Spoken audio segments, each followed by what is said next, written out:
Previous class में जो PL की जितने भी चीज़ें होती हैं वो देखा था हमने कि जो है प्रॉफिट एंड लॉस का, इनकम एंड एक्सपेंडिचर का जो ऑडिट होता है वो कैसे होता है शेड्यूल 3 में। उसमें ये 5 चीज़ें चेक करनी होती हैं, वो कल हम लोगों ने कंप्लीट किया था। आज हम लोग चेक करेंगे कि बैलेंस शीट में जो एसेट्स एंड लायबिलिटी और इक्विटी होती है उसमें हमें क्या क्या चीज़ें चेक करनी होती हैं। सबसे पहले क्या चेक करोगे, पहला पॉइंट सेम ही होगा, existence. Assets liability equity balance exist at the balance sheet date और नॉट, मतलब बैलेंस शीट के डेट पे जो भी ओपनिंग होंगी, क्लोजिंग होंगी, जो भी एसेट्स होंगी, वो लायबिलिटी होंगी, वो एग्जिस्ट कर रही है कि नहीं कर रही, मतलब एक्चुअली में है या नहीं है। अगली बात है completeness, all assets liability and equity balances that were suppose to be recorded have been recorded और नॉट। कह रहे हैं जितनी भी एसेट्स एंड लायबिलिटी, जितने भी इक्विटी के बैलेंसेस रिकॉर्ड होने चाहिए थे वो सारे कंप्लीटली रिकॉर्ड हुए हैं या नहीं हुए, मतलब ट्रांजैक्शन पूरा कंप्लीटली रिक्वायर्ड हुआ है, मतलब कोई भी एसेट्स होगी, कोई भी लायबिलिटी होगी, वो कंप्लीट रिकॉर्ड होनी चाहिए। कट ऑफ का मतलब assets and liability correct accounting period की होनी चाहिए, मतलब 1 अप्रैल 2000 कोई भी ईयर हो सकता है टू 31 मार्च, जिस अकाउंटिंग ईयर का आप कर रहे हैं उस अकाउंटिंग ईयर का ट्रांजैक्शन ही केवल होना चाहिए उसमें। अगला valuation, whether all assets liabilities and equity has been appropriately valued or not, that is the should not be over statement और अंडर स्टेटमेंट। अब ओवर स्टेटमेंट क्या होता है कि जितनी वैल्यू है उससे ज़्यादा दिखाया गया हो, एसेट्स की वैल्यू बढ़ा के दिखाई गई हो, लायबिलिटी की वैल्यू बढ़ा के दिखाई गई हो, या एसेट्स की वैल्यू बढ़ा के दिखाई गई हो, लायबिलिटी की वैल्यू कम करके दिखाई गई हो, ये सारा काम ना किया गया हो। जैसे स्टॉक है, स्टॉक एसेट्स है, स्टॉक 100% पे दिखाना चाहिए, स्टॉक दिखाया है 110% पे, बढ़ा के दिखाया गया है, वो नहीं करना चाहिए। अपनी एसेट्स को हम बढ़ा के दिखा रहे हैं, गलत काम कर रहे हैं कि नहीं। Rights and obligation, whether entity has a right and assets that is title of ownership assets. कह रहे हैं जो टाइटल ऑफ ओनरशिप है, मतलब जो एसेट्स है वो फर्म के नाम होनी चाहिए, टाइटल ऑफ ओनरशिप फर्म के नाम पर होनी चाहिए। In case of liability whether entity has an obligation to repay, जो लायबिलिटी है वो भी फर्म के नाम पे होनी चाहिए, और लायबिलिटी जो भी है उसमें ऑब्लिगेशन होना चाहिए फर्म का कि फर्म को रीपे करना है आगे चल के कुछ सालों में, 2-4 सालों में या 5 सालों में। प्रेजेंटेशन एंड डिस्क्लोजर, इसमें तो पता ही है कि आपकी एसेट्स एंड लायबिलिटी इक्विटी है वो प्रॉपर्ली क्लासिफाइड की गई है, जो भी उनके हेड हैं। जैसे जो है अगर देखा जाए तो लायबिलिटी साइड में शेयर होल्डर्स फंड के अंदर शेयर कैपिटल आता है, समझ लो, शेयर कैपिटल में इक्विटी वगैरह प्रॉपर्ली डिस्क्लोज करोगे, रिजर्व एंड सरप्लस आएगा, प्रॉफिट प्रॉपर्ली डिस्क्लोज करोगे, तो जो जिस हेड के अंदर आता है उस हेड के अंदर उसको डिस्क्लोज करना है under the proper head and adequately disclosed as per the applicable financial reporting framework. Financial reporting framework का मतलब होता है कि जो भी एएस और इंडेस लग रहे हैं वो सारे आप कंप्लाई कर रहे हैं कि नहीं कर रहे हैं। जैसे एक इंडेस AS2 की बात करें हम लोग तो क्लोजिंग स्टॉक का होता है, पता होगा, पता है इसका रूल होता है, कोई बताएगा AS2 क्या? क्लोजिंग स्टॉक की जो मार्केट वैल्यू है वो और उसकी जो एक्चुअल कॉस्ट जो लोअर होती है उसको शो किया। सही बताया। एक होता है NRV नेट रियलाइजेबल वैल्यू, दूसरा क्या होता है कॉस्ट, इसी को NRV को ही मार्केट वैल्यू बोलते हैं, दोनों में से लोअर वाला। क्लियर? NRV और कॉस्ट दोनों में से लोअर वाला। ऐसा कोई अगर स्टैंडर्ड लग रहा है, मान लो हम स्टॉक दिखाएंगे स्टॉक बैलेंस शीट में और PL में भी दिखाएंगे, ट्रेडिंग में दिखाओगे स्टॉक, क्लोजिंग स्टॉक, तो उसका जो वैल्यूएशन होगा वो कैसे होगा, एज पर AS2 होगा। वो फॉलो किया है कि नहीं किया है कंपनी ने, ये सारी चीजें कौन चेक करेगा? ऑडिटर चेक करेगा। समझ में आया? अब हमको एक एक चीजें चेक करनी है, किसकी? बैलेंस शीट की।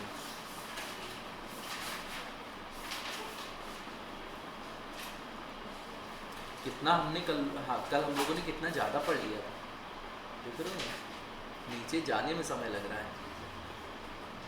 ओहो। हाँ, audit of balance sheet items. तो बैलेंस शीट में अगर देखोगे एसेट साइड का पहले स्टार्ट कर रहे हैं तो पहले आता है PPE, property plant and equipment. अब इसमें क्या होता है, सबसे पहले हम लोग एग्जिस्टेंस देखेंगे। The auditor check that all PPE, जितनी प्रॉपर्टी है, जितने भी प्लांट है, जितने भी इक्विपमेंट है, वो फिजिकली एग्जिस्ट कर रहे हैं कि नहीं कर रहे हैं, कंपनी के द्वारा ओन्ड है कि नहीं है, मतलब कंपनी के नाम पे रजिस्टर्ड है, कंपनी के नाम पे बिल कटा हुआ है। They verify this by comparing physical inspection with the companies assets register. Company का जो एसेट्स रजिस्टर है उससे हम लोग फिजिकल इंस्पेक्शन करेंगे, मतलब जितनी एसेट्स रजिस्टर में दिख रही है, बैलेंस शीट में दिख रही, उतनी एक्चुअल में भी दिखनी चाहिए। जाके ऑडिटर इंस्पेक्ट करेगा एक एक एसेट्स, दिखाओ मशीन कहाँ लगी है, दिखाओ आपके पास कार कहाँ पे है, दिखाओ बिल्डिंग कहाँ पे है, फिजिकली इंस्पेक्ट करेगा तब वेरीफाई करेगा। And ensure any assets not working condition और प्रॉपर्ली अकाउंटेड फॉर। कोई भी एसेट्स ऐसी हो जो वर्किंग कंडीशन में नहीं है तो उसको आप बेचिए, उसको जैसे भी डिप्रिसिएशन वाला ट्रीटमेंट होता है पूरा करके उसकी वैल्यू खत्म कीजिए। समझ लो, या तो बेचोगे प्रॉफिट होगा या तो लॉस होगा, जो प्रॉफिट होगा लॉस होगा पीएल से चार्ज करके खत्म करो, बैलेंस शीट में नहीं डालोगे उसको। समझ में आया? Rights and obligation. The auditor confirmed that all PPE addition were approved correctly and follow the budget। जैसे हर कंपनी का एक बजट बनता है, हर कंपनी का एक बजट बनता है कि हम लोग एसेट्स पे कितनी खर्चा करेंगे, हम लोन्स वगैरह का रीपे कितने में करेंगे, समझ लो ऐसे करके पूरा बजट बनता है। तो जो पीपीई की एडिशन की जा रही, मान लो कोई इक्विपमेंट लगा लिया गया तो अप्रूव्ड था कि नहीं था, पहले से हमारे बजट के अकॉर्डिंग था कि नहीं था, ये सारी चीज़ें चेक की जाएंगी। They verify if comparative bids were sought for purchase and ensure ownership by reviewing invoices and property titles। कह रहे हैं comparative bids देखे जाएंगे, जो competitive bids होते हैं, आपके देखते हो ना बिड्स लगते हैं, बोलियां लगती हैं, उसके द्वारा अगर कुछ खरीदा गया है तो वो चीज़ें देखी जाएंगी, उनके इनवाइसेस वगैरह देखे जाएंगे और प्रॉपर्टी के टाइटल देखे जाएंगे कि बिड का मतलब है वो चीज़ पुरानी होगी, पुरानी का मतलब है आपके नाम पे वो टाइटल ट्रांसफर होना चाहिए, उससे रिलेटेड इनवाइस वगैरह ऑडिटर सारे देखेगा। कट ऑफ का मतलब ये है करेंट अकाउंटिंग पीरियड के सारे ट्रांजेक्शन रिकॉर्ड होने चाहिए। Completeness, they verify that all PPE item are listed in the company's records and match with the closing balances. मतलब सारी चीज़ें कंपनी के रिकॉर्ड्स में पहले से लिस्टेड होनी चाहिए, लिखी होनी चाहिए, और आपके क्लोजिंग बैलेंस और ओपनिंग बैलेंस और जो एडिशन परचेज और चेंज हुआ है सब मैच करने चाहिए। They check the accuracy of addition and disposals during the year में कुछ ना कुछ बेचा होगा तो कुछ ना कुछ खरीदा भी होगा, तो वो सारी चीज़ें चेक करोगे। एडिशन देखोगे, जो डिप्रिसिएशन वगैरह के बाद मशीनरी अकाउंट बनता है तो मशीनरी अकाउंट में मशीन कितने की बच रही है वो सारी आप कैलकुलेशन भी चेक करेंगे। समझ में आया? आगे वैल्यूएशन।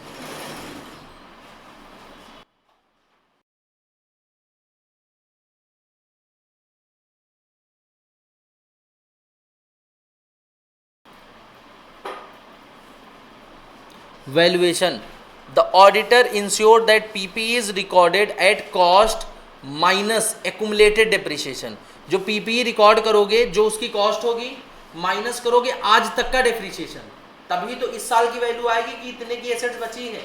मान लो कोई एसेट 10 करोड़ की खरीदे थे और आज तक का डेप्रिसिएशन उस पर 2 करोड़ रुपए लगा है, तो एसेट्स की वैल्यू 8 करोड़ रुपए बची है, तो 8 ही करोड़ तो इस साल दिखाओगे, वही 8 करोड़ तुमको दिखाना। समझ रहे हो?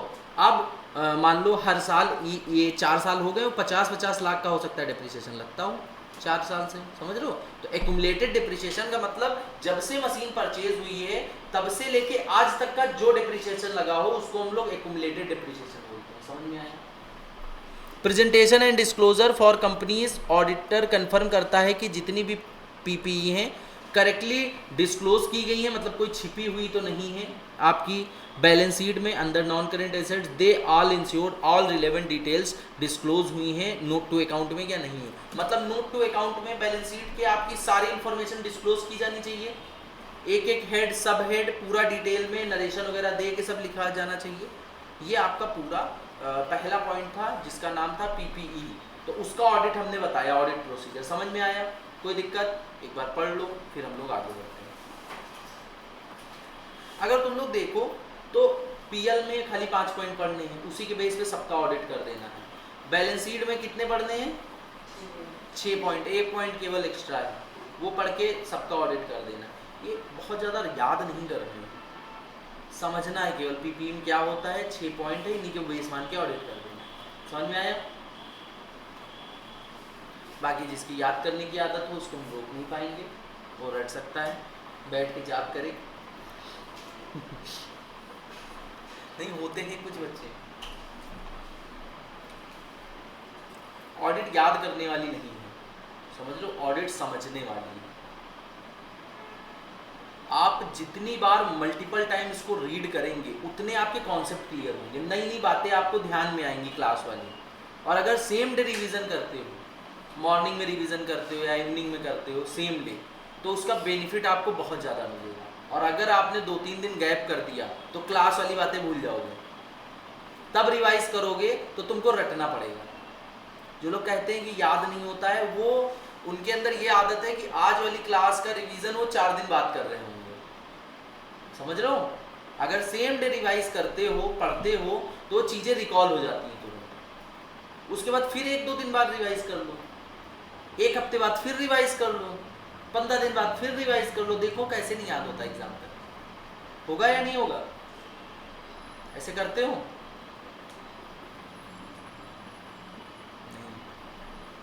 नहीं सर नहीं, क्या बोल रहे हैं सब? इतनी मेहनत, एक बार सेम डे पढ़े, 2 दिन बाद फिर, 1 हफ्ते बाद फिर, 15 दिन बाद फिर, इतनी मेहनत कौन करेगा? क्यों? हम लोग तो चाहते हैं कि आज अगर हमने पढ़ा है तो कोशिश करेंगे कि क्लास ही में याद हो जाए, फिर जिंदगी में पढ़ना ना पड़े, डायरेक्ट एग्जाम में लिखे जाके। यही मन करता है कि नहीं? तो कुछ लोग करते भी यही है, 1-2 बार बीच में पढ़ लिया और सोचते याद हो जाए। सही बोल रहे हैं? नहीं याद होगा, ऐसे लिख ही नहीं पाओगे, भूल जाओगे। यही नहीं पता चलेगा कि स्टार्ट कहाँ से करें आंसर। होता है ऐसा? होता है कि नहीं कि आंसर कहाँ से, कोई स्टार्टिंग का बता दे, ऐसा वाला होता है? क्यों, किसके किसके साथ होता है? सबके साथ होता है। कोई स्टार्टिंग के वो एक लाइन बता दे, तो सर इतना एग्जैक्ट कैसे पता है आपको? एग्जैक्टली यही होता है, सेम बता रहे हैं। क्यों होता है रियांसी? सबके साथ यही होता है। कृष्णा होता है नहीं? क्या बताया जैसा, दुखती नब्ज, क्या बोलते हैं, दुखती नब्ज पे हाथ रखा है, पैर रखा है क्या? अरे जो भी हो, कहावतें नहीं याद हमको।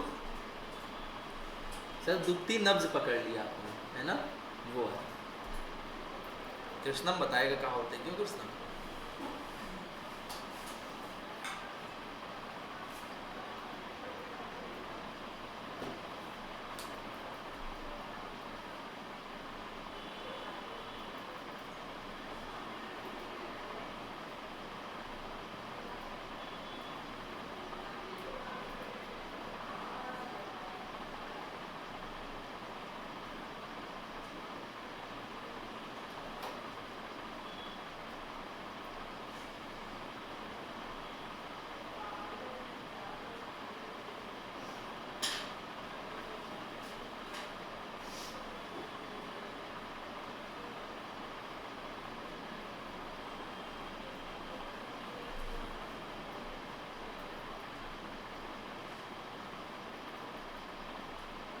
हो गया? Done done done. Patent and copyright, सबसे पहले इसमें भी चेक करेंगे। सबसे पहले एग्जिस्टेंस में क्या चेक करेंगे? Auditor obtain a schedule listed listing all patents and copyrights held by the company. Company के नाम पे जितने भी पेटेंट होंगे, जितने भी कॉपीराइट उसने ले रखे होंगे। पेटेंट और कॉपीराइट जानते हो क्या होता है? कोई बता सकता है? गुड। होता क्या है, मीनिंग? कॉपीराइट तो सर वो होता है कि जैसे कोई दूसरा यूज ना करना, उसके लिए कॉपीराइट होता है। ठीक है। पेटेंट इनोवेशंस को प्रोटेक्ट करना, सही है? सही है, हम तुम लोगों से पूछ रहे हैं। देखो पेटेंट होता है कि हमने कोई ऐसा प्रोडक्ट बना दिया जो अभी तक मार्केट में है नहीं, समझ रहे हो? तो वही प्रोडक्ट कोई दूसरा ना बना पाए सेम, समझ रहे हो? दूसरा बना के अपने नाम से वो सेल कर रहा है तो वो नहीं कर सकता है, तो उसके लिए हम पेटेंट ले दे सकते हैं उस प्रोडक्ट को। तो पेटेंट भी हमारी एक एसेट्स होती है। कॉपीराइट क्या होता है? कॉपीराइट का मतलब है जैसे मान लो हमने ये बुक बनाई, ये बुक एसेट्स होती है, पता है तुम्हें? बुक बनाई है तो बुक पे कॉपीराइट है। कॉपीराइट का मतलब हमारी परमिशन के बिना इसको कोई यूज़ नहीं कर सकता है, इसकी कोई फोटोकॉपी नहीं करा सकता है, ऐसा है, समझ लो? इसको कोई प्रिंट नहीं करा सकता। अगर कराता है तो हम कोई भी लीगल एक्शन उसके ऊपर ले सकते हैं। अंडर कॉपीराइट एक्ट भी है, तुमको पता है? कॉपीराइट एक्ट पता है, सुना है? दिखाए थे हम।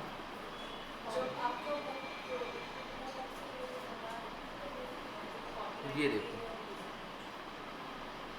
ये बुक की हमारी पॉलिसी है।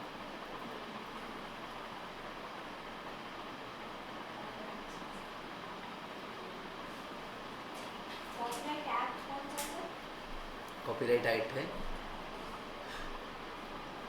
कॉपीराइट एक्ट 1957, समझ लो? अगर वायलेशन करते हो किसी भी तरीके, फोटोकॉपी वगैरह कुछ भी, एक फोटो भी खींच रहे हो तो हम प्रोहिबिट कर सकते हैं, तुमको मना कर सकते हैं बुक का। मतलब हम अपनी परमिशन से देंगे तुमको तो कोई दिक्कत नहीं है।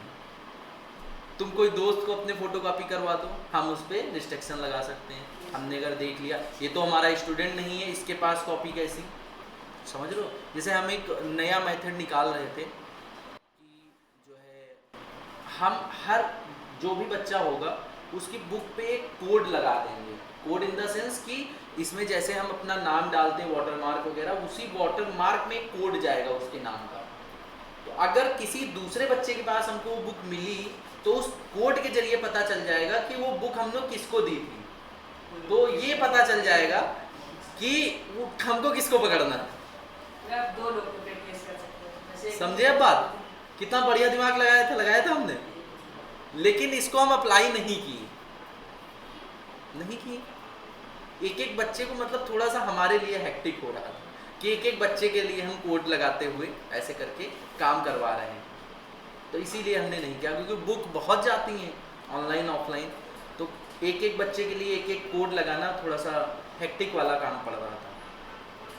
लेकिन हो सकता है एक आध अटेम्प्ट के बाद हेक्टिक वाला काम किया जा सके, क्योंकि ये जो ऑडिट वाली बुक है तुम लोगों को बताया ही था, एक हमने मार्केट में देखा तो एक हमारी ऑडिट की बुक से पढ़ा रहे थे, एक जन थे CMA ही थे, जो नाम नहीं लेंगे, समझे?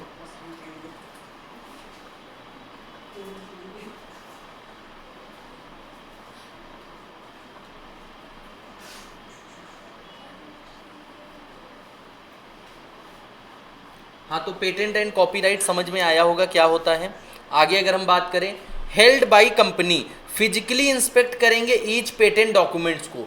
पेटेंट तो ऐसे कुछ दिखेगा नहीं तुमको, पेटेंट का लेकिन डॉक्यूमेंट तो होगा ना, उस डॉक्यूमेंट को चेक करोगे। कॉपीराइट से रिलेटेड जो कॉन्ट्रैक्ट होंगे, जैसे हमारा ये एग्रीमेंट था, इसको चेक करेंगे to confirm registration and active use, कितना रजिस्ट्रेशन इसका कैसे हो रहा है, कैसे एक्टिव यूज़ है, ये सारी चीज़ें चेक करेंगे। Right and obligation, auditor verify ownership bye checking the patents certificate issued by the companies name examining copyrights agreement. आप कॉपीराइट के एग्रीमेंट चेक करेंगे, पेटेंट के सर्टिफिकेट चेक करेंगे कि कितने कितने प्रोडक्ट्स पे आपको सर्टिफिकेट मिले हैं पेटेंट से related. They also review renewal receipt, patent को रिन्यू भी कराना पड़ता है, कॉपीराइट को रिन्यू भी कराना पड़ता है। Ensure patents are active and rights are maintain, patent सारे एक्टिव होने चाहिए, जो रिन्यू कराना है हर साल वो आप कराते रहेंगे। इफ एक्वायर्ड, अगर पेटेंट कोई खरीदा है आपने, दूसरे का है, परचेज भी कर सकते हो। They check the agreement transferring ownership, जो ओनरशिप ट्रांसफर हुई है उसका एग्रीमेंट देखेंगे कि पहले किसी और के नाम पे ये पेटेंट था, अब किसी और के नाम पे है, दोनों डीड देखी जाएंगी। कट ऑफ का मतलब ensure that value of the patent copyright in the balance sheet reflect asset own by the company at the reporting date, जिस डेट को रिपोर्टिंग हो रही उसी डेट तक की पेटेंट और कॉपीराइट यहाँ पे दिखने चाहिए। एंड जो भी एमोटाइजेशन रिलेटेड एक्सपेंसेस होंगे करंट पीरियड के, वो सारी चीज़ें आपको दिखेंगी।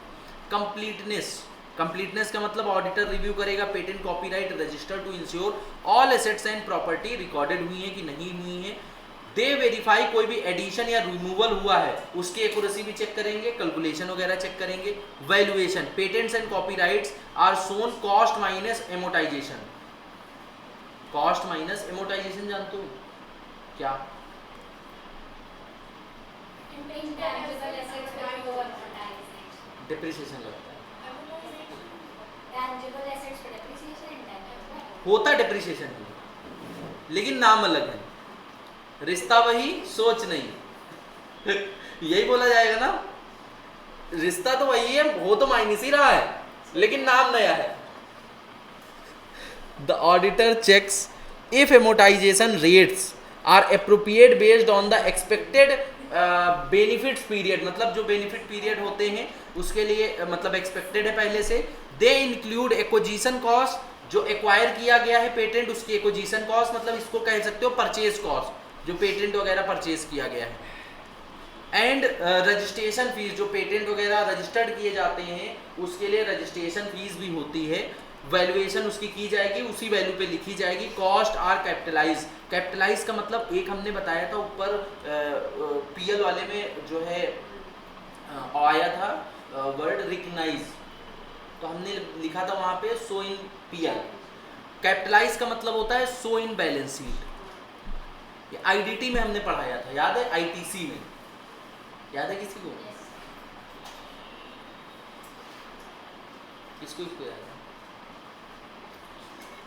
Patent is developed in house, अगर पेटेंट इन हाउस वगैरह डेवलप किए गए हैं वो सारी चीज़ें। Presentation and disclosure for companies patents and copyright are disclose in the balance sheet under the non current assets के अंदर ये सब चीज़ें डिस्क्लोज होंगी। नॉन करेंट एसेट्स के अंदर भी एक ऐड होगा other intangible assets as per the accounting standard. All necessary details वगैरह होंगी वो नोट टू अकाउंट वाले सेक्शन में दिए जाएंगे। समझ में आया?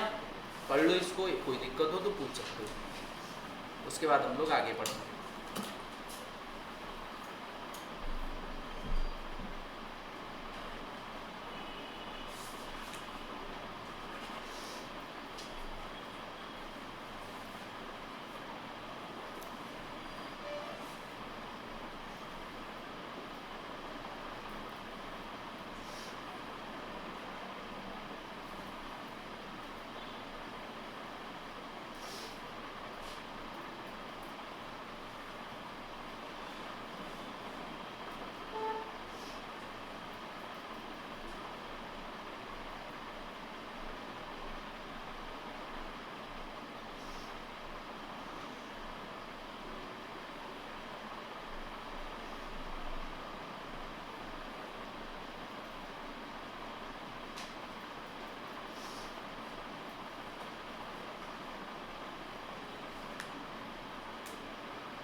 इजी है।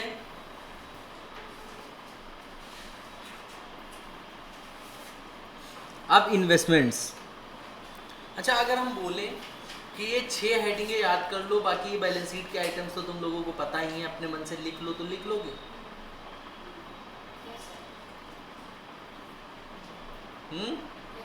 नहीं लिख पाओगे? नहीं लिख पाओगे? लिख लोगे बैलेंस शीट के आइटम्स, लेकिन याद होने चाहिए। शेड्यूल 3 पूरा याद होना चाहिए, शेड्यूल 3 की बैलेंस शीट और पीएल। और ये पूरा नहीं आएगा, कोई एक क्वेश्चन आएगा, और वो भी जरूरी नहीं इससे आए या इसके नीचे वाले टॉपिक से। नहीं, इसके नीचे भी कुछ है, अदर्स आइटम्स करके, उससे आए, जैसे डिविडेंड है, समझ लो, ऐसे करके भी उनसे आए। तो इसमें हम ये नहीं चाहते कि एक एक चीज बैठ के रटो, तुम टाइम वेस्ट हो जाएगा, समझ लो। बैलेंस शीट के आइटम्स तुमको पता होने चाहिए कौन कौन से होते हैं और उनका मीनिंग क्या होता है, उसके हेड क्या होते हैं, सब हेड क्या होते हैं। ये तुम्हारे 2 चीज में हेल्प करेंगे। कल भी बताया था हमने शेड्यूल 3 की बैलेंस शीट बनाने में, जो कि तुम्हारा 7 नंबर का एक क्वेश्चन है, 14 नंबर का आएगा ही आएगा एग्जाम में, कंपनी में, वो तैयार होगा। प्लस थ्योरी में उसी की थ्योरी लिखनी होगी, ऑडिट प्रोसीजर। तो एक तीर से दो निशाने, समझ लो। वो पूरी तुमको शेड्यूल 3 की बैलेंस शीट और ये सब याद ही करनी है। याद क्या मतलब, क्वेश्चन लगाओगे इतने सारे कि वो याद हो जाएगा, और उसी का प्रोसीजर लिखना हुआ। तो इस चैप्टर में कोई स्ट्रेस नहीं लेगा, क्योंकि थोड़ा लंबा चैप्टर है, देख रहे हो तुम लोग, तो स्ट्रेस नहीं लेगा कि एक एक चीज हमको याद करनी है, क्योंकि ये बैलेंस शीट के आइटम्स हैं। हमको केवल ये देखना है कि एक ऑडिटर अगर इन्वेस्टमेंट देखने जाएगा तो क्या क्या चेक करेगा। इन्वेस्टमेंट कंपनी के नाम पे होनी चाहिए, समझ लो। इन्वेस्टमेंट की कैलकुलेशन वगैरह चेक कर लेगा, जो भी एस इंडेक्स लग रहे हैं, मतलब बेसिक पॉइंट्स हैं। उन्हीं पॉइंट को हेडिंग में अपना 6 हेडिंग याद रखेंगे, उन्हीं के हिसाब से लिख देना है। इजी है, याद करने की नीड नहीं, रटने की नीड नहीं, बिल्कुल। हम बार बार इसलिए कह रहे हैं क्योंकि रटने वाली चीज़ें बहुत हैं, जरूरी है जो नहीं रटने वाली उसमें अपने रटंत विद्या वाली वो डालो। इन्वेस्टमेंट में सबसे पहला point existence. The auditor collect details schedule of all short term and long term investment from management. Management में कहाँ कहाँ क्या क्या इन्वेस्टमेंट किया है, whether it is short term long term, 2 महीने 3 महीने, FD कराई RD कराई, सब दो हमको detail, including specific like name nature, किस नेम से इन्वेस्टमेंट है, उनका नेचर क्या है, इन्वेस्टी इंटिटी कौन है, मतलब जहाँ पे इन्वेस्ट किए उस कंपनी का क्या नाम है, परचेज प्राइस क्या था और डेट क्या थी परचेज की, ये सारी डिटेल ले लेगा मैनेजमेंट से। कौन लेगा? Auditor. They compare this schedule with the figures in the balance sheet and verify entries in the investment register to ensure accuracy। ये सारे शेड्यूल्स लेके मैनेजमेंट के साथ फिगर्स चेक करेगा बैलेंस शीट से, वेरीफाई करेगा इन्वेस्टमेंट रजिस्टर से, उनकी एक्यूरेसी वगैरह की कैलकुलेशन वगैरह सही है कि नहीं हुई है। फिजिकल वेरिफिकेशन करेगा, सर्टिफिकेट और डीमेट स्टेटमेंट आपके देखेगा कि वो इन्वेस्टमेंट एक्चुअली में हुए हैं या नहीं हुए हैं। डीमेट वगैरह जानते होगे, डीमेट अकाउंट कंपनी का। कंफर्म करेगा ओनरशिप कंपनी के नाम पे। Right and obligation, the auditor check the company's memorandum and article of association, confirm the authority invest surplus fund, मतलब कि कंपनी क्या इन्वेस्टमेंट कर सकती है या एक कंपनी के ऊपर कुछ लिमिट लगाई गई है इन्वेस्टमेंट से रिलेटेड, कुछ कंपनियों में लिमिट लगाई गई कि यहाँ यहाँ इन्वेस्टमेंट नहीं कर सकते हो। इससे रिलेटेड जो भी उसके MOA और AOA में लिखा हुआ है वो सारी चीज़ें चेक करेगा। कौन करेगा? Auditor. They verify certificates to determine the rights associated with investment, investment के साथ साथ क्या क्या राइट्स मिले हैं, क्योंकि कहीं इन्वेस्टमेंट करते हो तो कुछ प्रिविलेजेस मिलते हैं, बेनिफिट्स मिलते हैं, such as dividend and interest. आपको डिविडेंड मिलेगा, वहाँ से इंटरेस्ट मिलेगा, वहाँ की हो सकता है मेंबरशिप मिल जाए। जैसे तुमने रमाडा में इन्वेस्ट किया है अगर, तो रमाडा की मेंबरशिप मिल सकती है। रमाडा जानते हो ना, नाम सुना? क्या है, क्या है रमाडा? रमाडा होटल चैन है, समझ लो, होटल चैन है, मतलब VIP होटल है ऑलमोस्ट। तो अगर वहाँ पे इन्वेस्ट किए हुए हो तो तुमको जो है उसकी मेंबरशिप मिल सकती है। बढ़िया, जाओ, मतलब उसमें विजिट्स होते हैं, नंबर ऑफ विजिट्स कि साल में 2-3 विजिट्स हैं या महीने में 1 विजिट है, जाके अपना लग्जरी फूड और लग्जरी रूम एंजॉय करके आओ। Ensure that all interest dividend due have been received and correctly recorded in the income। जो भी डिविडेंड या इंटरेस्ट मिला है उसको आप इनकम में PL में लिखे हो कि नहीं लिखे हो? PL में अदर इनकम जो नहीं आती है, revenue from operation other income, other income में अकाउंट किया है कि नहीं किया है, रिकग्नाइज किया है या नहीं किया है? अब तुम लोग बड़े हो गए, अब तुम लोगों को थोड़े से टेक्निकल टर्म यूज करने हैं। रिकग्नाइज करना, ये नहीं PL में डाल दो। पहले क्या बोलते थे? PL में ऐसे ही बोलते थे, डेबिट में डाल दिया, क्रेडिट में डाल दिया। रिकग्नाइज करना है, PL में रिकग्नाइज करना है, बैलेंस शीट में कैपिटलाइज करना है, बैलेंस शीट में। वैसे ये एक बात उधर अकाउंटिंग क्लास में होनी चाहिए थी, समझ लो, इधर थ्योरी वाली क्लास में गलत हो रही, लेकिन ठीक है, फिर ज्ञान जहां से भी मिल रहा है बटोर लो, समझे?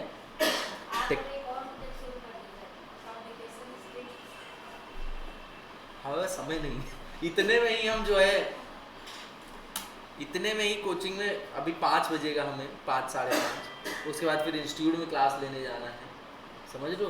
7 वहाँ बजेगा, फिर एक क्लास हमारी 8 बजे से है, फिर 8 से 9:30 वहाँ बजेगा, हमको 10:30-11 बजे हम घर पहुँचेंगे आज, मतलब ऑलमोस्ट ऐसा शेड्यूल प्लान है। तो कम्युनिकेशन की क्लास कहाँ से ले लेंगे ये बताओ?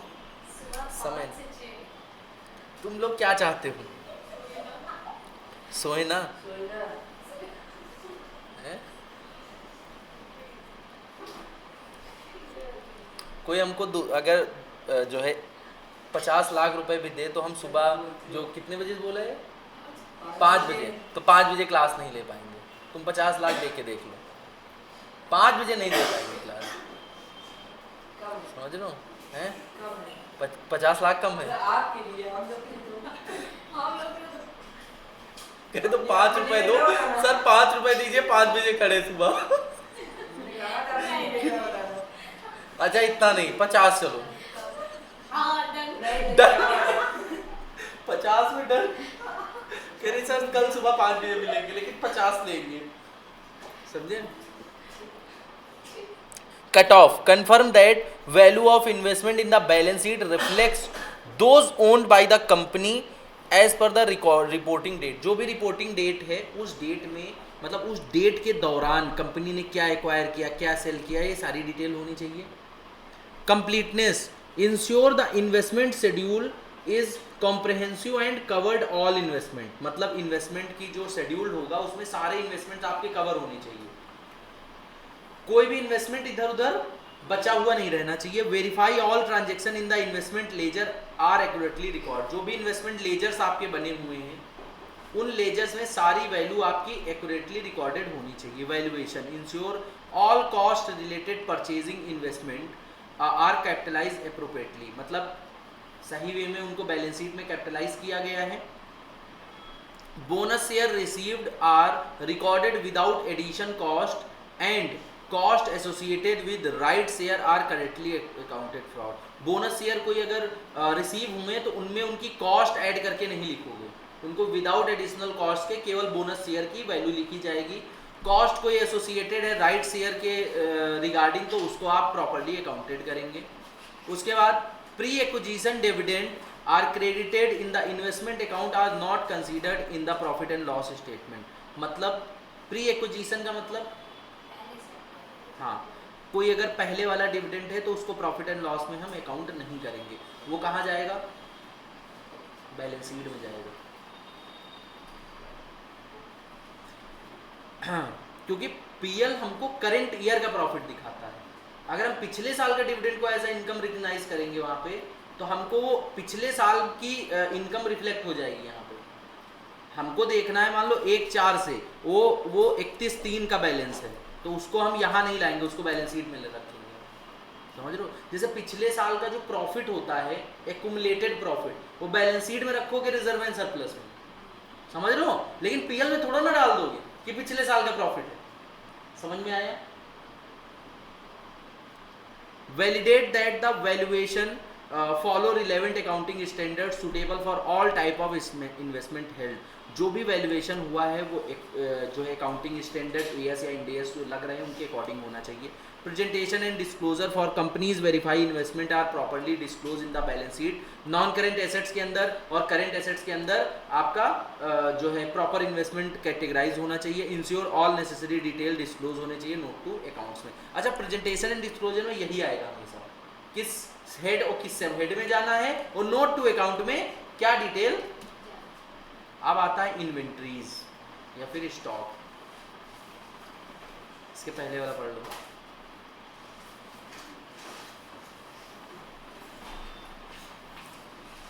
इसमें तुम लोगों के लिए कितनी मेहनत करके हमने रखी, पहले से ही सजेस्टेड से आगे रखा है कौन सा क्वेश्चन कितनी बार आए। देख रहे हो? मेहनत ना करनी पड़े तो कोई इसमें जाए। क्या हुआ? कुछ नहीं। कुछ नहीं।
हो गया क्या?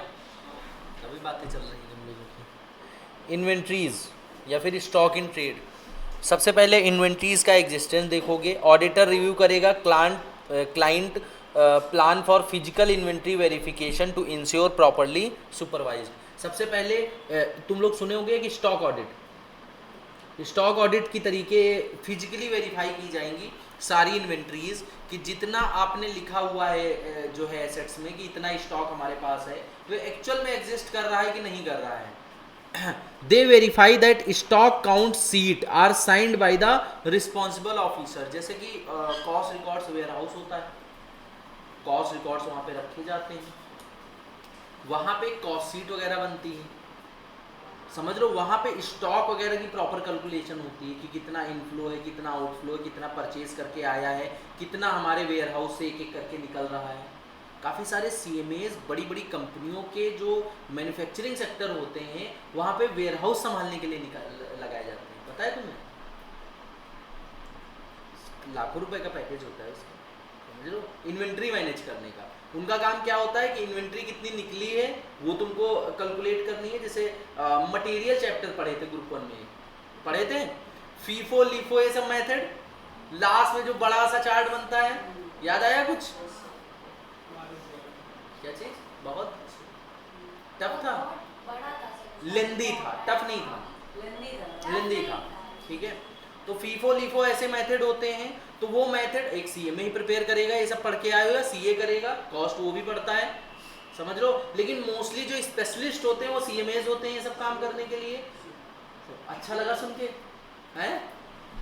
कह रहे हो एक स्टोर की रखवाली के लिए बनाया जा रहा है, उसके लिए खुश हो रहे हो?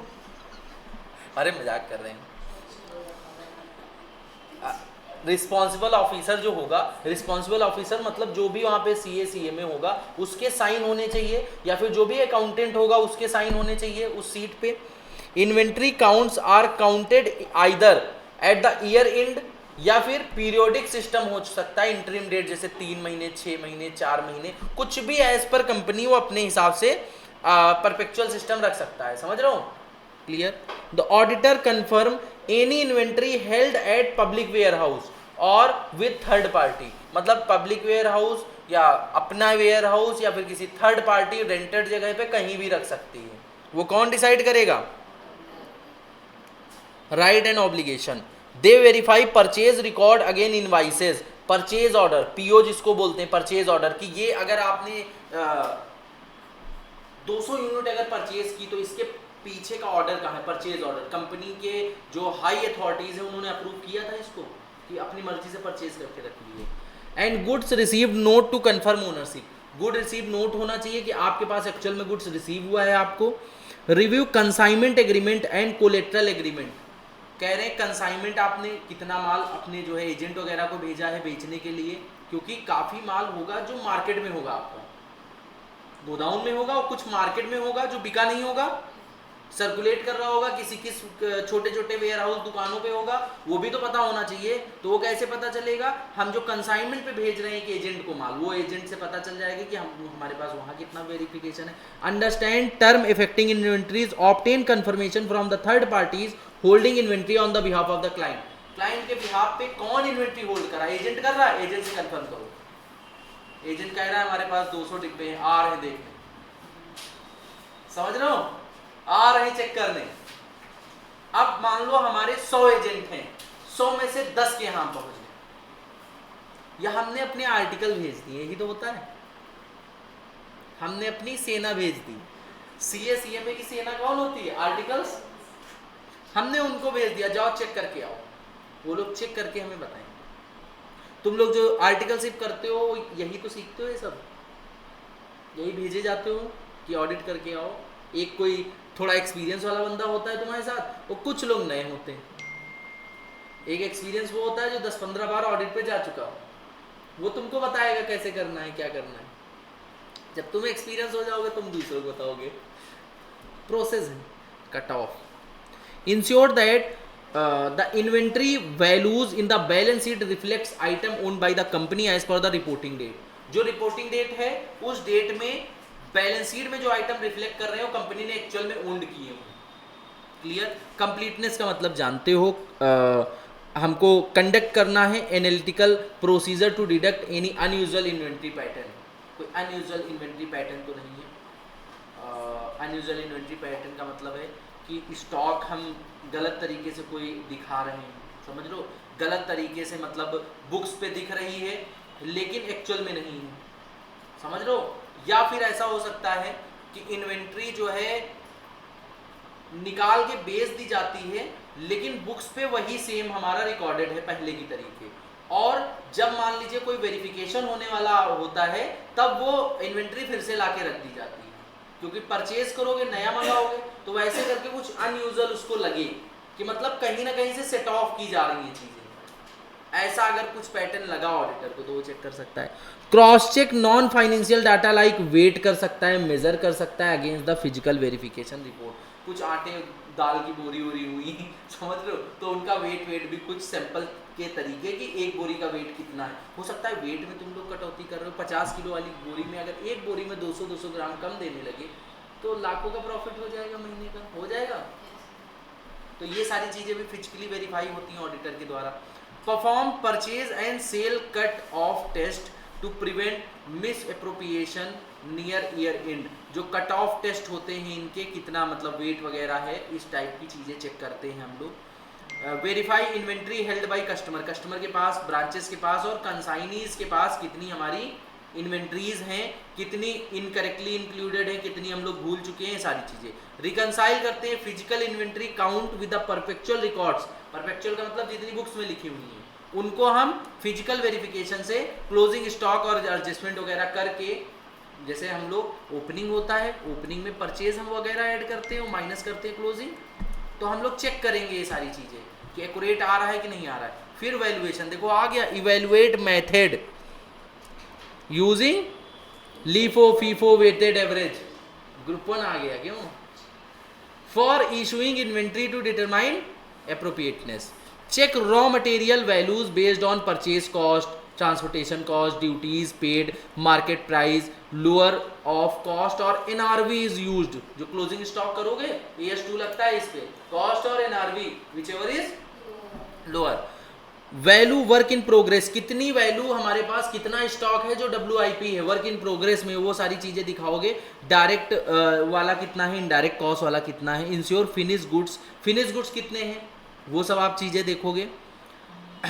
Include all direct and relevant indirect cost valuing them at NRV, जितनी भी आपकी डायरेक्ट इनडायरेक्ट या फिर रिलेवेंट कॉस्ट है, मतलब कॉस्ट ऑफ मेकिंग एक प्रोडक्ट का, वो सारे NRV पे होने चाहिए। If expected to sell below cost, अगर ये उम्मीद है कि आप कॉस्ट से बिलो पे उसको जो है बेचेंगे। वैल्यू डैमेज गुड्स, कितने गुड्स के डैमेज हुए हैं, उनकी NRV वगैरह जो है कंप्लीटली सेट ऑफ हुई है कि नहीं हुई है, ये सारी चीज़ें देखोगे। प्रेजेंटेशन एंड डिस्क्लोजर में इसको प्रॉपर करेंट एसेट्स के हेड में डालोगे। उसके बाद जितने भी WIP फिनिश गुड्स ये सब हैं उनमें क्लासीफाई करोगे और नोट टू अकाउंट में सारी डिटेल लिखोगे। समझ में आया?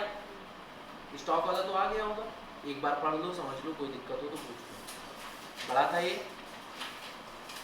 एग्जाम में आया भी है। अच्छा, इतना बड़ा अगर आया तो 7 नंबर में इतना बहुत है, इतना तो याद भी नहीं रख पाओगे। क्यों? कम तो नहीं है? कम और लिखा है? नहीं?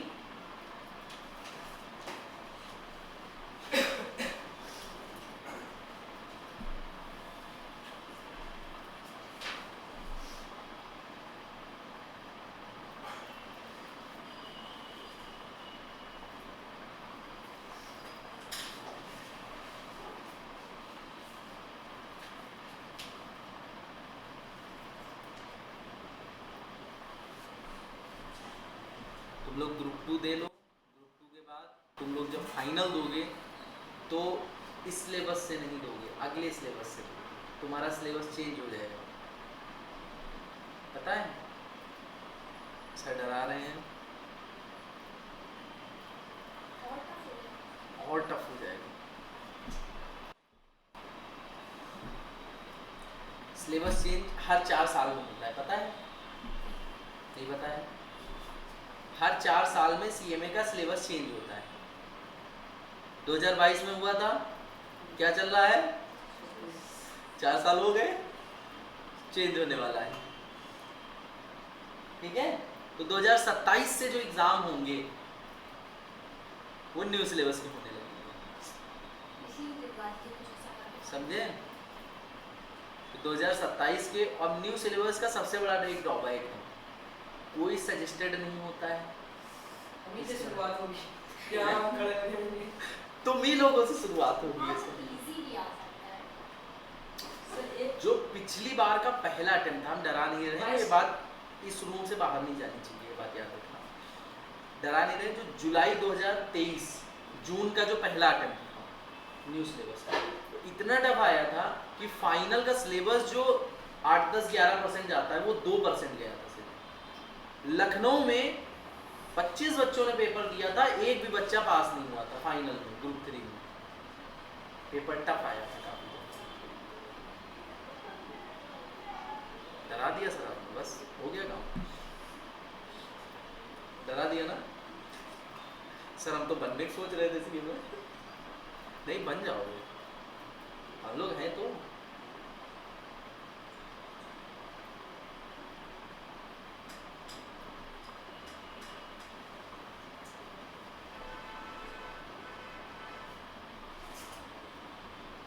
इसका एक रास्ता भी है।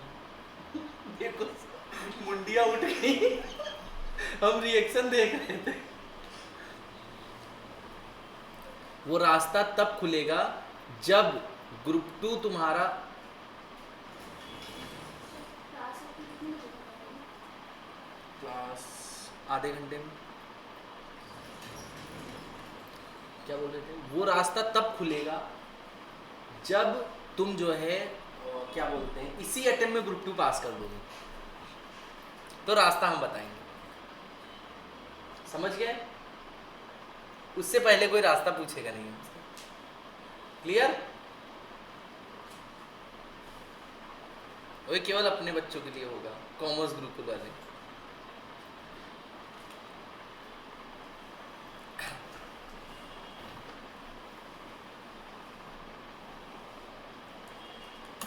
बढ़िया सुनने में आ रहा है जो है कि थोड़ी सी थ्योरी बढ़ने वाली है फाइनल में। क्या हुआ समीक्षा, इतनी खुश क्यों हो गई?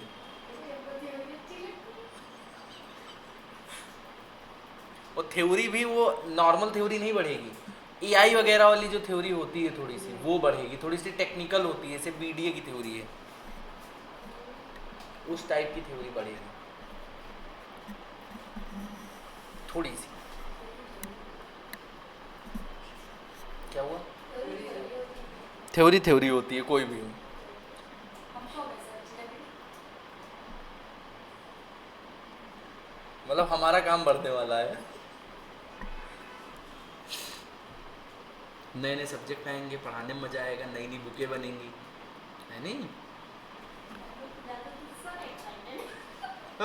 और क्या, हमें पेपर नहीं देना ना, हम इसलिए एक्साइटेड हैं। हमें पेपर नहीं देना है, हम इसलिए एक्साइटेड हैं। हमें बुक बनाना है, पढ़ाना है, समझ लो, और उसके बाद पास करवाना है। सब्जेक्ट भी कुछ ऐड हो जाएंगे। सब्जेक्ट मर्ज वर्ज हो सकते हैं, और थोड़ा प्रपोज्ड है इन लोगों का, सीएमए वालों का, कि 1 साल में 3 बार एग्ज़ाम कराना, थोड़ा सा प्रपोज्ड है। सही है ना? ये सब अभी अनऑफिशियल है, ये सब अभी बता रहे हैं कि ऐसे रिकमेंडेशन हैं वहाँ पे। अब कौन अप्रूव होता है कौन नहीं होता है, सिलेबस आएगा वो पक्का है। ये 4 महीने वाला है, ये तो हम 2 सालों से सुन रहे हैं, अभी तक नहीं हुआ है। हो सकता है सिलेबस के साथ, नए सिलेबस के साथ इनकॉर्पोरेट करके दे दें, वो बात अलग है, समझ लो।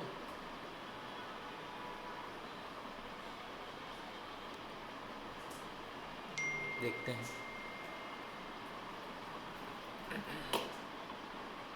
पढ़ो इन्वेंट्री।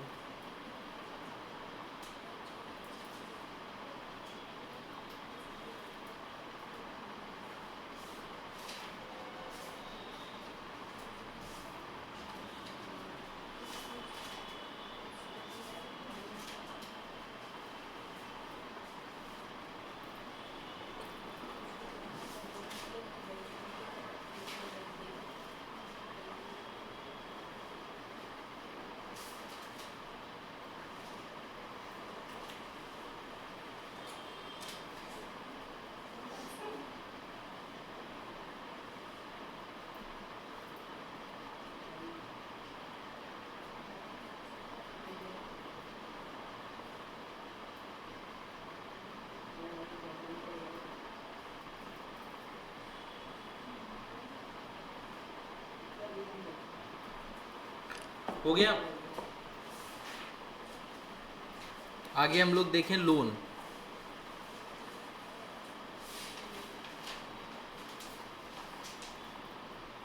लोन क्या होता है हमारे, एसेट्स या liability? The auditor obtain separate schedule for long term loan and short term loan. मतलब जैसे इन्वेंट्री का था शेड्यूल चेक करेगा, वैसे लोन कहाँ कहाँ से कितना कितना लिया, कौन कौन सी बैंक से लिया, नेशनलाइज बैंकों से कितना लिया, अननेशनलाइज से कितना लिया।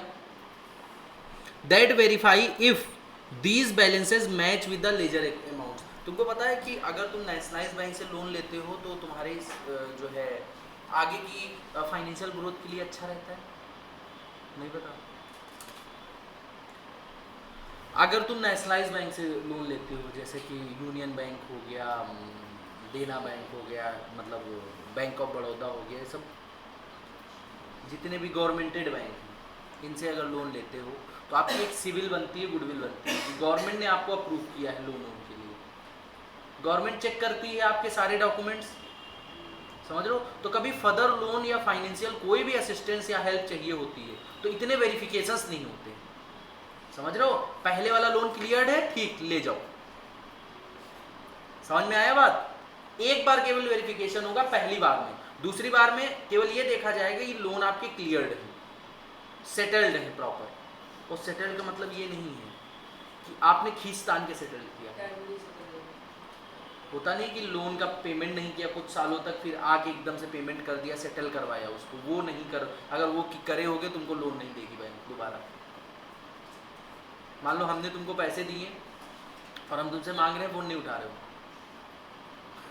और एक साल बाद आके कह रहे हो सर अब आपके पैसे ले लीजिए, हम दोबारा देंगे तुमको? वही बैंक करती है। समझ में आया? और अगर किसी प्राइवेट बैंक से लिए हो तो प्राइवेट बैंक से लिया है तुमने लोन, जितनी बार लोगे उतनी बार वही प्रोसेस दोहराना पड़ेगा, और प्राइवेट के बाद गवर्नमेंट में जाओगे फिर वही प्रोसेस दोहराना पड़ेगा। जैसे प्राइवेट बैंक कौन से, HDFC हो गए, ICICI, उसमें कितनी बार CI है हमको खुद नहीं याद है, समझे, इसीलिए हम बोलते जाते हैं जब तक खुद में कंफर्म ना हो जाए कि अब नाम पूरा हो गया, समझे। Written confirmation are sought from the loan recipients. Loan जो रिसिपिएंट हैं उनसे रिटन कंफर्मेशन लिया जाएगा। Claim against entities like insurance company, इनसे सबसे देखा जाएगा सारी चीज़ें, क्लेम्स वगैरह हुए। स्टेचुरी अथॉरिटी जैसे इनकम टैक्स है, GST है, इसमें भी लोन वोन का या इनसे रिलेटेड जो टैक्स वैक्स कटा हुआ है वो सारी चीज़ें देखी जाएंगी। Rights and obligation, ensure loan and advances are authorize by the company's के MOA एंड AOA। कह रहे लोन वगैरह दे ले रहे हो तो कंपनी के MOA और AOA पहले से एथोराइज करने चाहिए कि लोन वाला ट्रांजेक्शन कर सकते हो।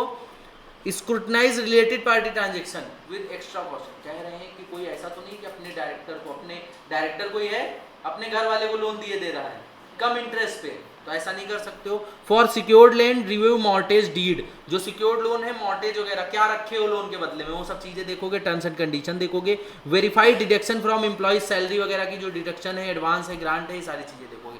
कट ऑफ का मतलब रिपोर्टिंग पीरियड की होनी चाहिए, मतलब जिस टाइम पे बैलेंस शीट बना रहे हो उसी टाइम की ये सारी चीजें होनी चाहिए। कंप्लीटनेस का मतलब all loans and advances outstanding reporting date की होनी चाहिए, एक्यूरेटली रिकॉर्डेड होनी चाहिए, जिस अमाउंट में थी उसी अमाउंट में। Verify that all recoveries against the advance are correctly recorded, जो भी रिकवरी की इन द सेंस कि जो भी मंथली पेमेंट हो रहा है उसका वो सारी प्रॉपर्ली रिकॉर्डेड होनी चाहिए। जैसे देखते नहीं एक इंटरेस्ट टेबल बनती थी उसमें हायर परचेज में, उसमें लास्ट में आउटस्टैंडिंग बचता था, याद है, उधर साइड सर पढ़ाते होंगे तो ये टेबल बनती होगी पूरी, और यहाँ पे आउटस्टैंडिंग प्रिंसिपल अमाउंट का बचता होगा, बचता था, फिर इस पे इंटरेस्ट लगता था हर साल, पढ़ते थे तुम लोग। तो ये वाला अमाउंट जो है, ये वाला इनकी सबकी प्रॉपर अकाउंटिंग होती थी कि इंटरेस्ट कितना चार्ज हुआ, प्रिंसिपल अमाउंट कितना हुआ, आउटस्टैंडिंग कितनी बची, उनका सबका प्रॉपरली अकाउंटिंग होनी चाहिए। Valuation, obtain a ageing schedule of the, ageing schedule का मतलब कितना पुराना लोन हो रहा है। List of loan and litigation की सारी लिस्ट होनी चाहिए। Review previous estimation of the doubtful loans and assets that adequately allowances doubtful, मतलब जितनी भी डाउटफुल डेब्ट्स वाली थी एसेट्स, ये सारी चीज़ें आप जो है डिस्क्लोज करोगे, मॉनिटर करोगे। मूवल और बैड लोन वाले प्रोविजन जो बनाए हैं, return of, ensuring proper off, authorisation for return of, कुछ रिटर्न ऑफ का एथोराइजेशन है, प्रोविजन बनाया है, प्रोविजन से कितना पैसा चार्ज कर सकते हो, ये सारी चीज़ें होनी चाहिए। प्रेजेंटेशन एंड डिस्क्लोजर जानते ही हो, कहाँ कहाँ डिस्क्लोज करना है, पढ़ाने की जरूरत है इसको? अरे लोन गलत उसमें लिख दिया। क्या नॉन करेंट एसेट्स में नहीं करवा। क्या चीज़? सर ये शायद लोन एंड एडवांसेस एडवांसेस वाला है, काम वही होगा, दोनों लोन में वही चीजें चेक करोगे। नहीं समझे?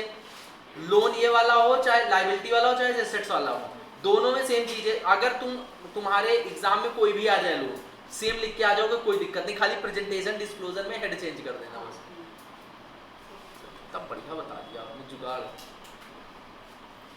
अब हम लोग टीआर पढ़ेंगे, ट्रेड रिसीवेबल। 4 बजे क्लास छूटेगी, पहले बता रहे, मुंह मत बनाना। ये बैलेंस शीट तो आधे घंटे बोला है, आधे घंटे बाद वो फर्दर आधे घंटे वेट करेंगे।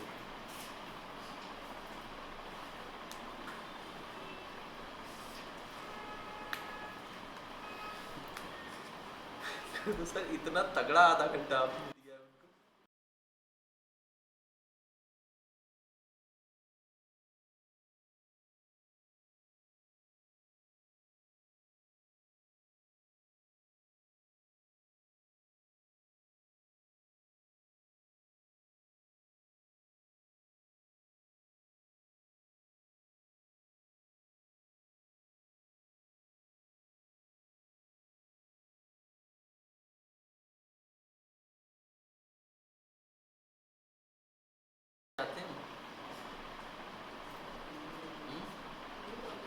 तुम कहाँ से आते हो?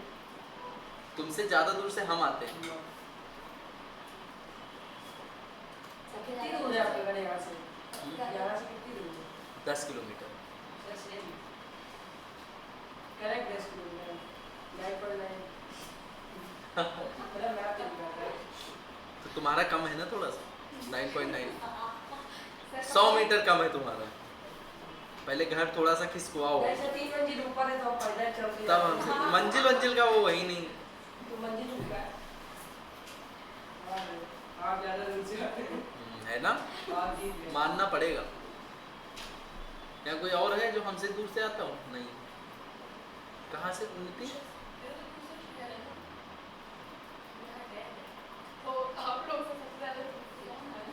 हे भगवान, लॉजिक नहीं था इसमें कोई।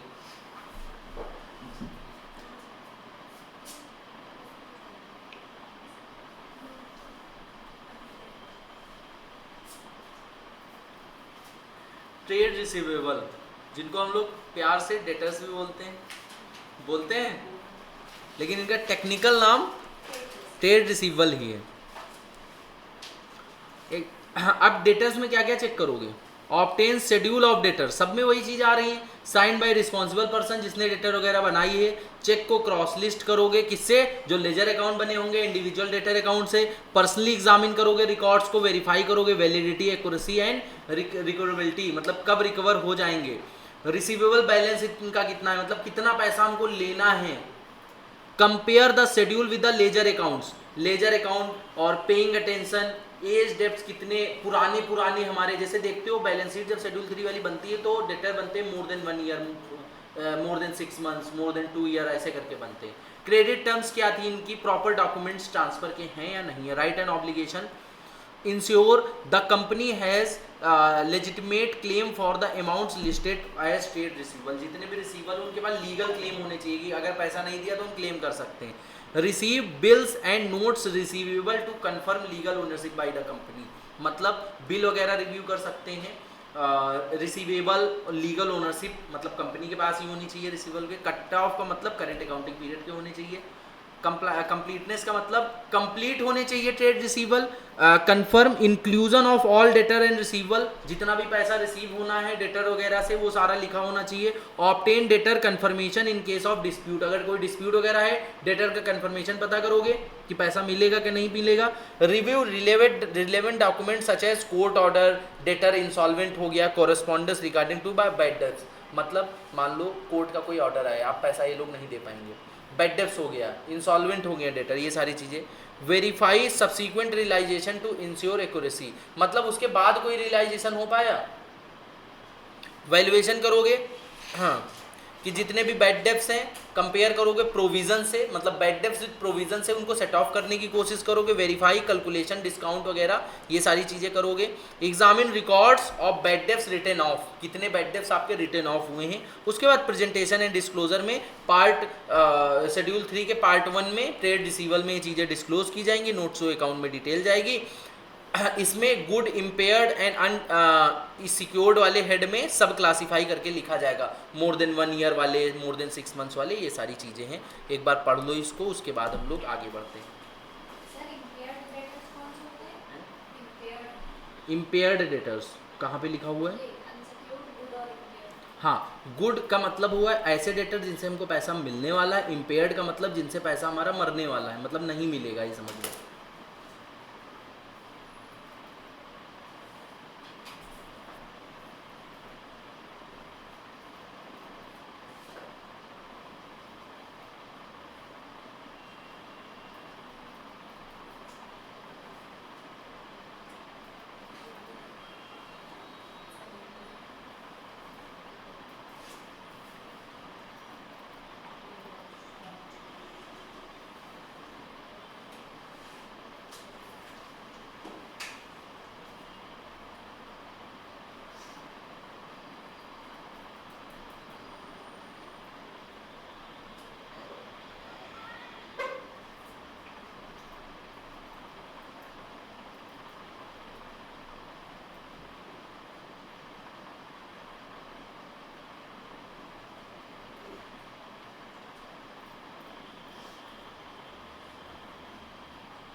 कर लिया।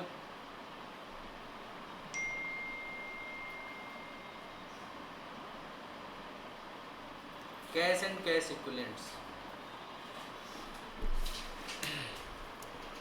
सबसे पहले इसका एग्जिस्टेंस देखेंगे, फिजिकली वेरीफाई करेंगे cash on hand and perform surprise checks. Surprise check जानते हो? सरप्राइज चेक को अंडरलाइन करो, ऊपर लिखो रेड। समझ गए अब? ऑडिटर क्या करता है? रेट टाइप का मारता है। सरप्राइज चेक का मतलब बिना बताए कंपनी को चला जाता है किसी दिन, कहता है दिखाओ गल्ला खोलो, कितना पैसा है तुम्हारे पास कैश में। और डेली मान लो उसने अपने बुक्स ऑफ अकाउंट्स में लिखा है कि डेली कलेक्शन हमारा 10,000 होता है, और एक गल्ले में एकदम से 1 लाख रुपए मिल जाए, कहाँ से आए 1 लाख? क्लैरिफिकेशन दो, या 1-2 करोड़ मिल जाए फिर तो गया ही। समझे? Test check entries in the cash book for accuracy, especially temporary advances. Temporary advances वगैरह होते हैं, मतलब कैश की जो एंट्रीज होती हैं, जैसे कैश जब मिलता है तो टैली में पोस्ट किया जाता है कैश वाली एंट्रीज। जो लोग टैली थोड़ा बहुत अगर जानते होंगे, जानते हो टैली वगैरह थोड़ा बहुत, ये लोग जानते हैं, इधर कोई तुम भी जानते हो, और कोई नहीं? तो उसमें चाहे कैश की एंट्री होती है चाहे बैंक की एंट्री होती है, दोनों पे पोस्ट होती है। तो कैश वाली एंट्री जो पोस्ट होती है उनकी एक्यूरेसी कैसे चेक करेंगे? एक्यूरेसी चेक करने के लिए ऑडिटर ही चेक करेगा, ये सब जो है वाउचर्स वगैरह देखेगा। चेक वगैरह बैंक के केस में देखी जाती हैं, इस केस में सरप्राइज ऑडिट वगैरह किए जाएंगे, सरप्राइज चेकिंग होगी। Analyse cash flow pattern. Cash flow pattern, एक दिन में कितना पैसा आया, एक हफ्ते में कितना आता है, पूरा ये पैटर्न डिटेक्ट करेगा। इस महीने में इतना आया, जनवरी महीने में इतना पैसा आया, तो अगले साल जनवरी महीने में कितना आया था, ऐसे पैटर्न्स देखे जाते हैं। समझ में आया? कोई भी अनयूजुअल फाइल फ्लैक्चुएशन मिलता है तो पकड़ लेता है auditor. Obtain and review BRS, bank reconciliation statement. BRS जानते हो, मिलाता है पूरा बैठ के। For all accounts and reconcile cash book balances with the bank, मतलब कैश विद बैंक को मैच करता है। BRS में यही तो होता है। पढ़े हो BRS?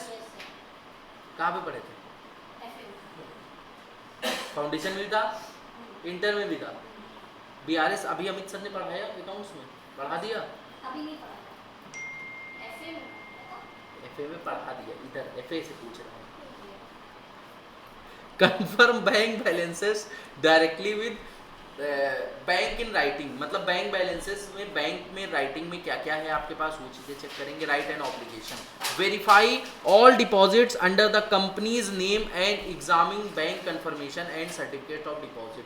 डिपॉजिट की जो सर्टिफिकेट नहीं, चिट होती है जो भर के लगाते हो, वो लगोगे जितना पैसा कैश में ले जाके बैंक में जमा किए हो। कंफर्म करोगे बैंक से, बैंक के नाम पे पैसा जमा होना चाहिए। कट ऑफ का मतलब एक करेक्ट रिपोर्टिंग पीरियड के जिसके अकाउंट्स बना रहे हो उसी समय के ट्रांजेक्शन लिखे होने चाहिए। Completeness, confirm 100% bank account balance. 100% bank account balance, आप जो कैश में पैसा होगा बैंक में जमा करेंगे।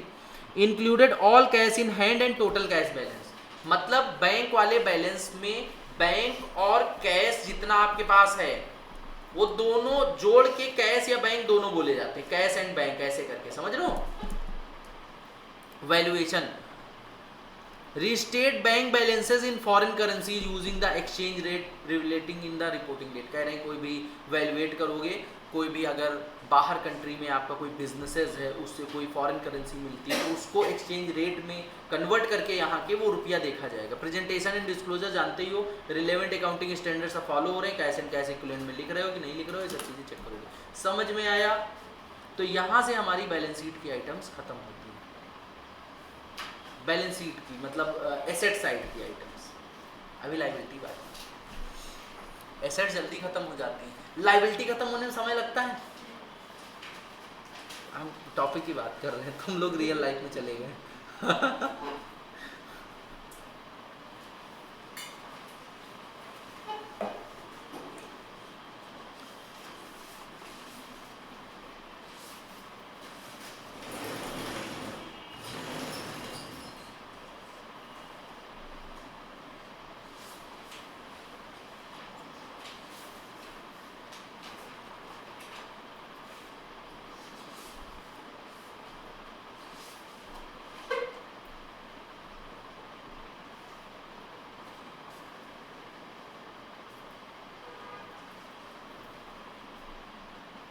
तुम लोगों ने स्टडी मटेरियल देखा है?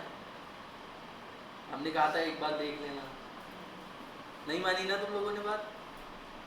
हैं? नहीं देखा? देखा था? कृष्णम देख लेना चाहिए